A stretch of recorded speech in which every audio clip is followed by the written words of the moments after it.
Welcome back, or welcome if you're just joining us. This is the France 24 debate.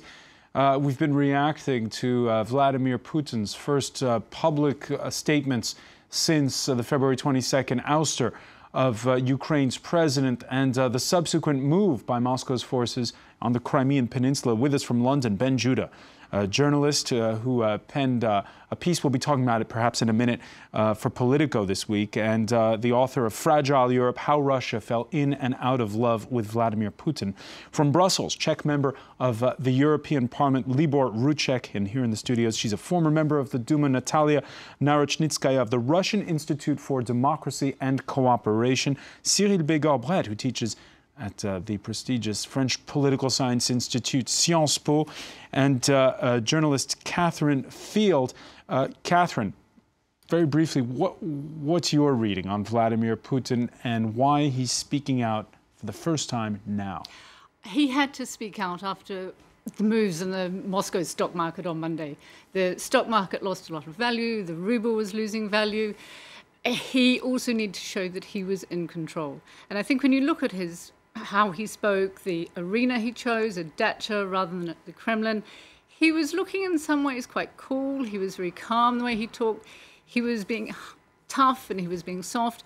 I thought it was very interesting what he said about former President Yanukovych, that he essentially just dropped him, let him go, and had moved on, even though he did still make the point that the February 21st agreement was the agreement in his eyes. That is the one that should be standing, not the subsequent government that's in place there now.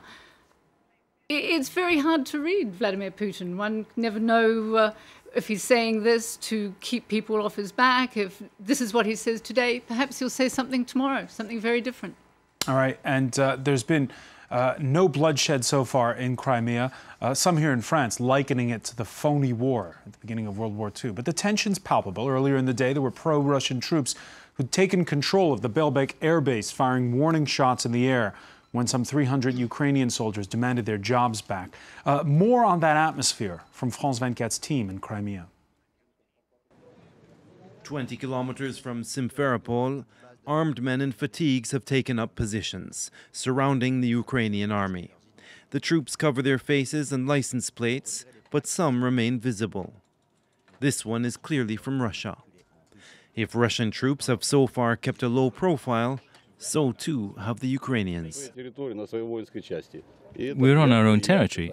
This is our base. Personally, as a soldier, I think this is already a Russian invasion. What will you do if you're attacked? According to Ukrainian military law, we will have to respond. Ukrainian militias have allied themselves with Russia and declare themselves opponents of Ukraine's new government in Kiev. The situation with this military base is a mirror of this whole country situation. We don't have a national unity. Others have come in support of the Ukrainian troops, denouncing those who have sided with the Russians. You are a soldier. Who did you swear to serve? What nation did you swear to serve? Calm down. Calm down. As usual, half the people are on the Russian side, the others are with Ukraine. Local women arrive to lighten the mood, bringing fruit for the troops. We're for peace. We're from Crimea and we want happiness and peace. We're here to support our Ukrainian troops. We've brought them vitamins. They hope to shore up morale as everyone awaits further instructions from Kiev and Moscow. Libor ROUCEK, what's going to happen next? That's a big question. Nobody has the answer to that question. What is, however, needed is the de-escalation of the situation. Up to now, luckily, there was no violence. But what we need is dialogue, it's discussion to find political solution to the problem. And that's, of course, above all, up to the Ukrainians.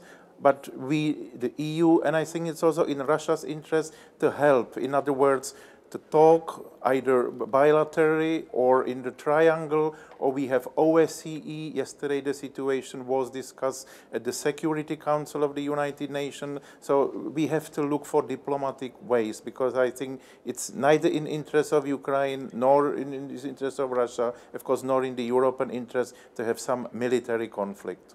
All right. Earlier in Kiev, there were some strong words by the U.S. Secretary of State. He condemned what he called an act of aggression, and he says that Moscow is, quote, looking for a pretext to invade more of the country.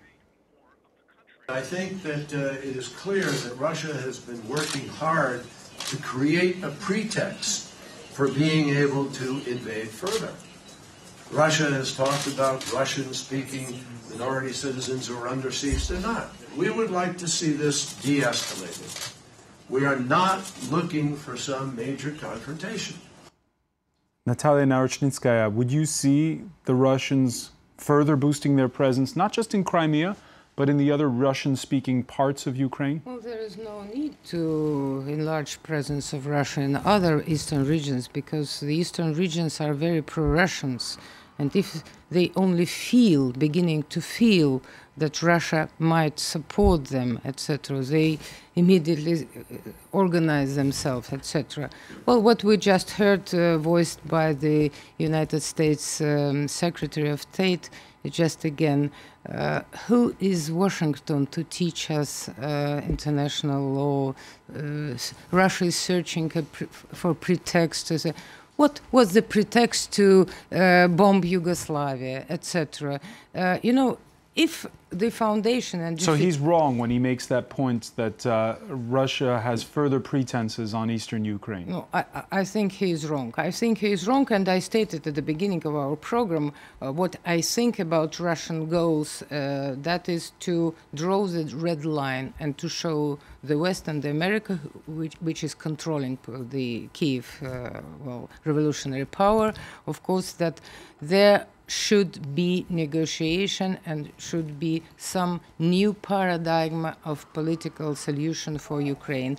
And if Russians' justification for what Russia has done now seem to some unsatisfactory, this justification is certainly better than used by the West in the cases of Iraq, Iran, Libya, etc. So there is nothing new under the sun. It's just the West has already used to the situation when Russia just bows and is being humiliated, is pressed out, etc. And they said Russia is no great power. She is a bull, not Jupiter. We are at the Olympus. We interpret things. We decide who is right and who is wrong. So Russia now just declared that Russia is not a bull anymore. She is among the Jupiters, and it has vital interest. Just imagine what would happen with American policy if what happened in the Ukraine happened at Mexico, with the prospect of Mexico joining Warsaw Pact, for example. That Mexico would be invaded already to the, to the last square meter, etc., and everything would be shot down there, So it's after all that we witnessed in the 21st century, there is nothing new, and okay. I wonder why America is so surprised. It's, you remember the film My Fair Lady, when the outraged Professor Higgins complains to his mother that Eliza has left. She said, "What did you expect, my dear?" All right, Ben Judah, do you agree with what Natalia just said about Russia's legitimate interests? Well, I think that's a very fine presentation of the Putinist point of view. Is Vladimir Putin intent on rebuilding Russia as a great power? Is Vladimir Putin who he says he is, a man intent on restoring the country to the first rank of states? Well, I'm afraid to say Russia would be so lucky, because the essence of the Putin regime is theft. The essence of the Putin regime is extraction and corruption, and the pulling out of Russia of billions and billions and billions of dollars, the dollars, dare I say, that Russia's future depends on, taking them out of the country and bringing them to the West.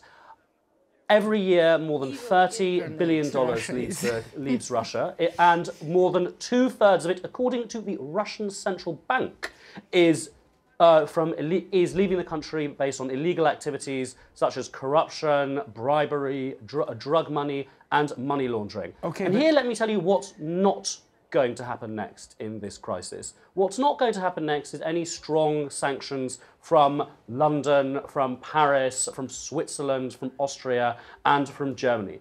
Let me explain to you why. Because Western elites, and I mean elites in the sense of financial elites, legal elites, property elites, have become partners in the pillage of Russia. Out of every dollar stolen in Russia, stolen by Russian officials, Russian ministers, stolen by Vladimir Putin himself, where does that money go? It doesn't go to China, it doesn't go to the Gulf, it goes to British tax havens.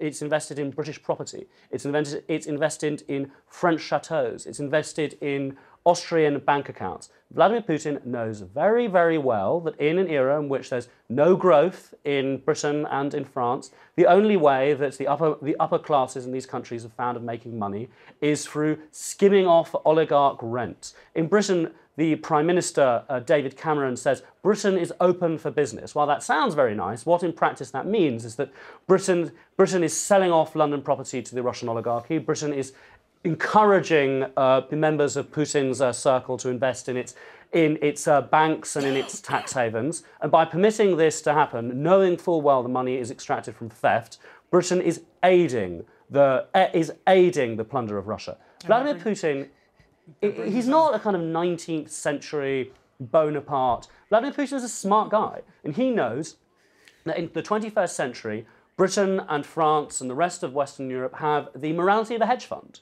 Extract the money, put it offshore. You know, Putin knows full well that Britain, France, and the rest of Western Europe will not impose any sanctions on where it matters. Because in the 21st century, what matters are banks, not tanks. And what the kinds of punishments that should be on the table for invading a sovereign state that would actually hurt would be those that would cut off the Russian elite from their money through visa bans, through asset freezes, through stopping Russian state banks from having access to the City of London or the City of Frankfurt. And Putin is absolutely correct. It's not going to happen. And we've seen some evidence from this, in which a British government internal position paper was photographed, and the #1 priority in Britain's list of objectives to deal with the Ukraine crisis is that no American sanctions will harm the interests of the City of London.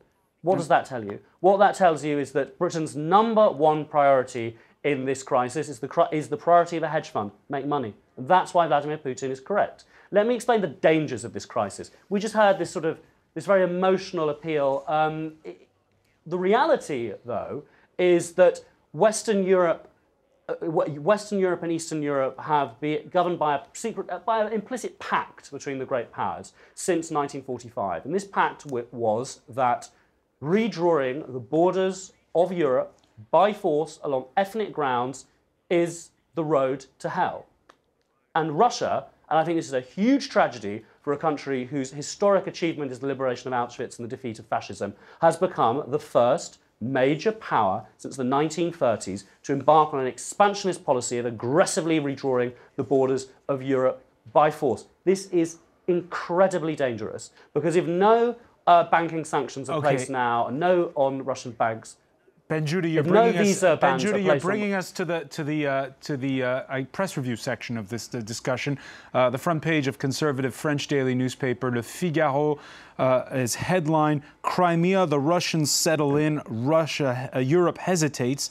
Across the channel, the Times of London poking fun with an allusion to the Oscar winner for Best Picture. In this case, it's 12,000 Years a Slav is how they headline it.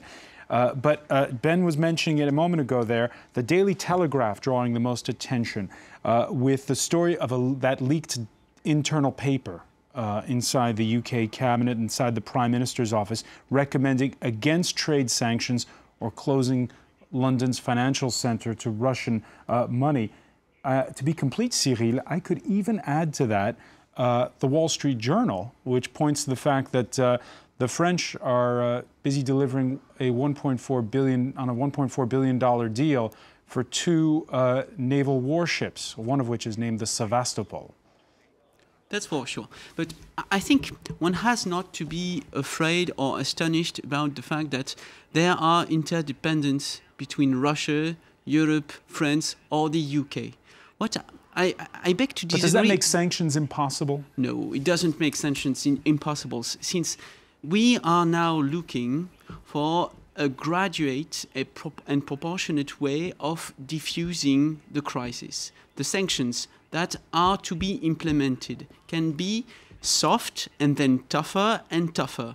The European Union wants to avoid war. What would be the case to wage war or to wage drastic sanctions, while Russia is trying, in its own way, to promote a graduate and a proportionate response? There are no invasion yet.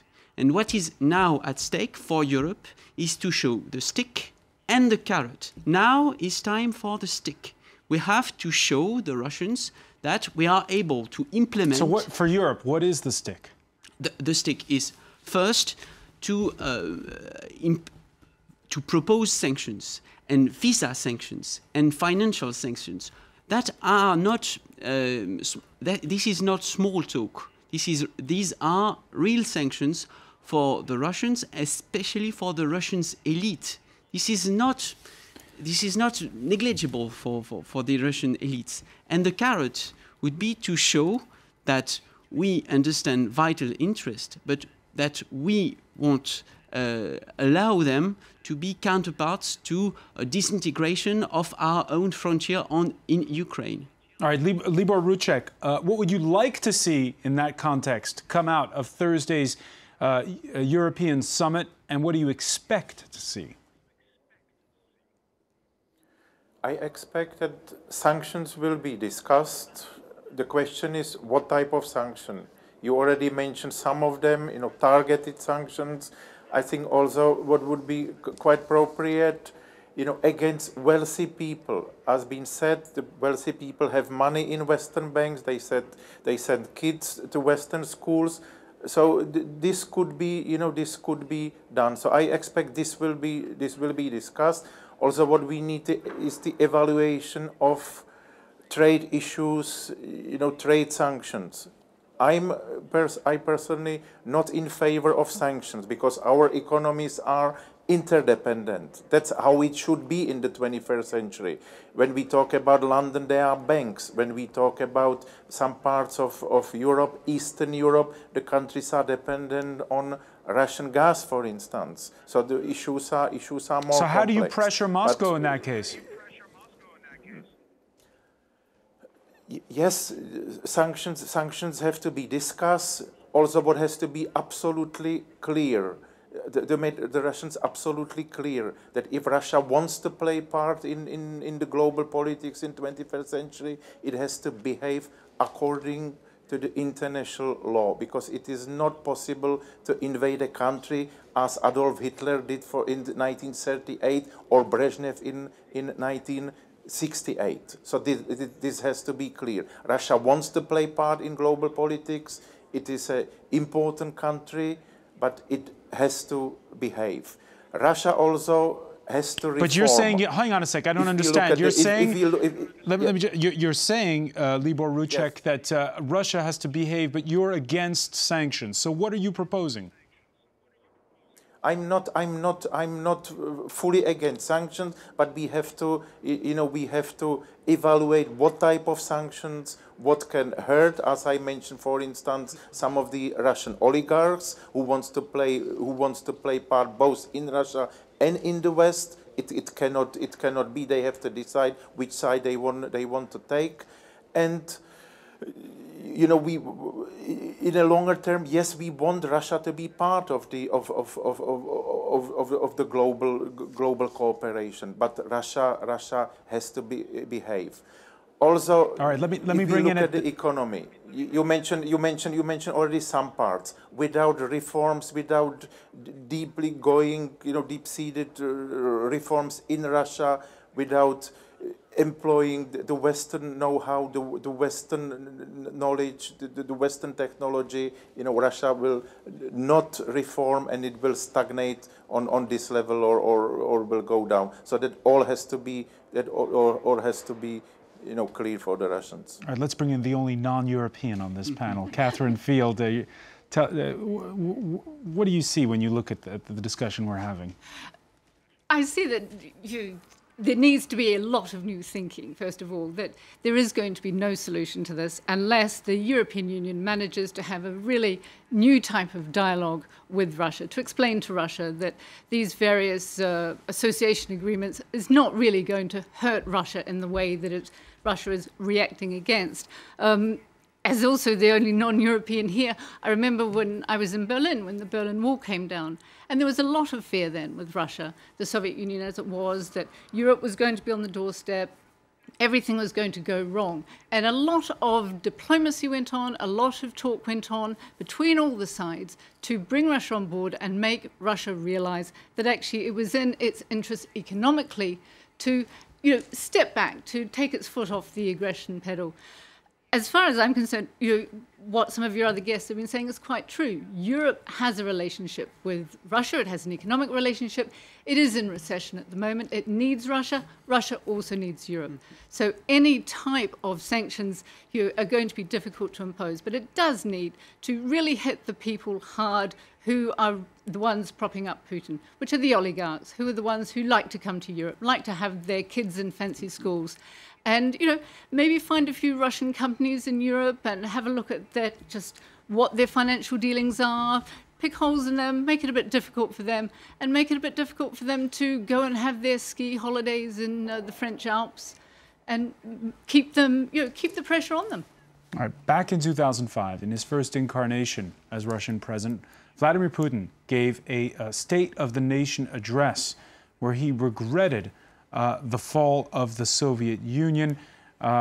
His exact words on the matter, I believe, were something to the effect of that he thought the breakup of the Soviet Union was the biggest tragedy of the century.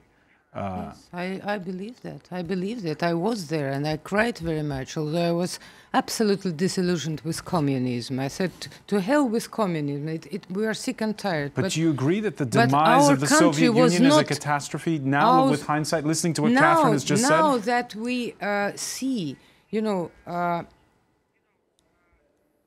country was assembled through centuries, and it was not the Bolsheviks who conceived the Soviet Union. They just restructured it according to communist ways, etc. So, but when it collapsed, the new states, like Ukraine, for instance, got the territory where different people were living, with different geopolitical, national, ethnic, and cultural desires, etc. So it is a tragedy because families were torn apart, relatives, culture. Ukraine never existed as historical nation in these borders. That's why there are so many conflicting ideas of future there.